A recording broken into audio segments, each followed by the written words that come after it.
So, yun po ano, nandito ako ngayon sa kwarto ko. Ah, ang nangyari ngayon is, masasabi ko, nag-improve ako ngayong araw kasi naayos ko yung page ko, tapos nagawa ko yung workout ko ngayong araw, tapos ano ba ba? Tsaka yung morning routine ko, nagagawa ko na rin. Yun lang naman. Masasabi ko improvement yan kasi, ano ba?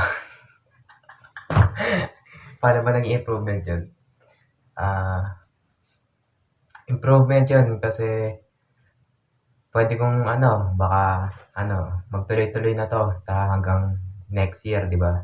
Improvement na rin 'yun para sa akin. Ah, Ngayon sisimulan ko ang pagbibigay sa inyo ng tips para sa buhay niyo mula ngayon. Andito yung aking notebook, sulatan ko ng mga tips. Wait lang. Tip number one: where you live is the most important decision in your huh? Where you live is the most important decision you will make in your life. It will determine what your beliefs are, what your friends are, and thus your values. It will determine what you can do for a living and who you'll marry. Sinasabi dito, in Tagalog, yung paligid mo, kung saan ka titira, ang pinaka-importanting decision mo sa buhay. Kasi,